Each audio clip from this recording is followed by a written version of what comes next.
होऊ दे तुला तू माझंच उतरायचंच ना एकदा आम्ही सज्ज होणार आहे. आम्ही आझाद मैदानाला करणार, शिवाजी पार्कला करणार, वर्षा पुढे बी करणार, सगळ्या दुनियात करणार आहे. हा कुठं जिथं आम्हाला रोड दिसणार आम्ही तिथं करणार. तू काय करणार तर बघू त्या टायमाला. आम्ही मग रेल्वे बी नाही फिरून देणार, तुमच्या विमानाने उडून देणार. ते माझ्या संगत 80-90 लाख पोरं येणार घुसणारच आहेत. यावेळेस आम्ही 40-45 लाख गाडी घेऊन घुसणार आहेत. लोकांनी कसं झक मारायला मतदान केलं होतं मला. तुम्ही आमचे इथं आपले आहेत म्हणून तुम्हाला तिथं बसवले.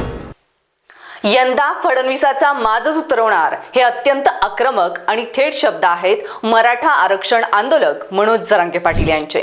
मराठा आरक्षणाची लढाई आता एका अत्यंत निर्णायक वळणावर आली आहे. 29 ऑगस्ट पासून अंतरवाली सराटीत सुरू होणाऱ्या बेमुदत उपोषणापूर्वीच जरांगे पाटलांनी थेट राज्याचे मुख्यमंत्री तसेच गृहमंत्री देवेंद्र फडणवीस यांना युद्ध पुकारल्यासारखा इशारा दिला. आमचेच आरक्षण आणि आमच्यावरच दादागिरी, आम्ही मुंबईत शिरणार म्हणजे शिरणारच, अशा शब्दात जरांगे पाटील कडाडले आहेत. पण अचानक जरांगे पाटील एवढे आक्रमक का झाले?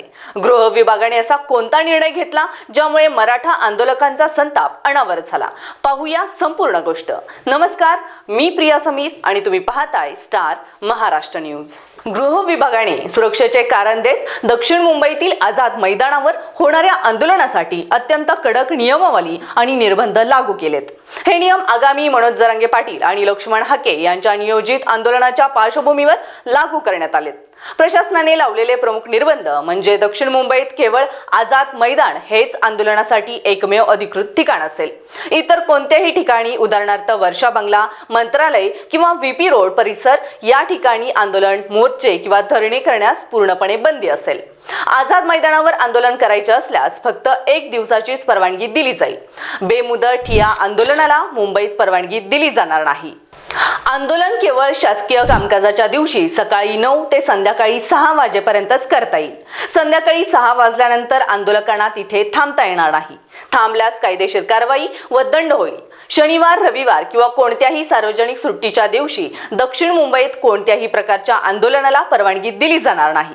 आंदोलनासाठी येणाऱ्या गर्दीवर आणि लोकांच्या संख्येवर प्रशासनाकडून मर्यादा घालण्यात आल्या आहेत. पोलिसांनी कायदा सुव्यवस्था राखण्यासाठी अनेक मराठा कार्यकर्त्यांना आणि नेत्यांना प्रतिबंधात्मक नोटिसा पाठवण्यास सुरुवात केली आहे. या जाचक अटीमुळे संतापून मनोज जरांगे पाटील यांनी परवानगी द्या किंवा नका देऊ, आम्ही मुंबईत येणारच असा आक्रमक पवित्रा घेतला. प्रशासनाच्या या जाचक अटींवर कडाडून टीका करताना मनोज जरांगे पाटील यांनी मुंबईस ठप्प करण्याचा इशारा दिलाय. ते म्हणाले, मराठा समाजाने जर एकदा मुंबईत यायचं ठरवलं तर आम्ही मुंबईत विमाने उडू देणार नाही, रेल्वे फिरू देणार नाही, आम्ही थेट रेल्वेच्या पटऱ्या उखडून टाकू. जरांगे पाटील एवढ्यावरच थांबले नाहीत तर त्यांनी मुंबईतील मुख्यमंत्र्यांचे निवासस्थान असलेल्या वर्षा बंगल्याचा आणि मुंबईचा उल्लेख केला. हा वर्षा बंगला किंवा मुंबई कोणाच्या बापाची पेंड नाही, ती आपल्या सर्वांची आहे. जरांगेंच्या या आक्रमक भूमिकेमुळे सरकार पूर्णपणे बॅकफूटवर आलं आहे. एकीकडे सरकारशी 2 हात करत असताना जरांगे पाटील यांनी मुंबईतील सर्वसामान्य नागरिकांना आणि मराठा बांधवांना एक भावनिक आव्हान केले. ते म्हणाले, मुंबईतील बांधवांनो, आमच्या आंदोलनामुळे तुम्हाला एखाद्या वेळेस नक्कीच त्रास होईल. हे आम्हाला मान्य आहे, पण आम्हाला फक्त 10 ते 15 दिवस सांभाळून घ्या. आम्ही तुमचेच आहोत, कुणा परके नाही. मुंबईत सध्या कुणीच सुखी नाही आणि आम्ही त्यांना नीट करायलाच इथे येतोय, असा दावाही त्यांनी केला. दरम्यान आंदोलनाच्या पार्श्वभूमीवर पोलिसांनी अनेक मराठा कार्यकर्त्यांना नोटीस पाठवण्यास सुरुवात केली, ज्यावर लोकांवर अशा नोटिसा पाठवून जुलूम केला जात आहे असा संताप जरांगे यांनी व्यक्त केला. आता 29 ऑगस्टच्या उपोषणानंतर हे मराठा वादळ थेट मुंबईत धडकणार की त्यापूर्वी सरकार सगळे सोयऱ्यांच्या अध्यादेशाची अंमलबजावणी करून हा वाद मिटवणार, याकडे संपूर्ण महाराष्ट्राचे डोळे लागले आहेत. मुंबई पोलिसांच्या या कडक सुरक्षा उपाययोजना आणि जरांगे पाटलांचा हा आक्रमक पवित्रा या संपूर्ण विषयावर सरकारची अधिकृत भूमिका योग्य आहे की जरांगे पाटील यांची मागणी? तुम्हाला याबद्दल काय वाटतं? आम्हाला नक्की कळवा आणि पाहत राहा स्टार महाराष्ट्र न्यूज.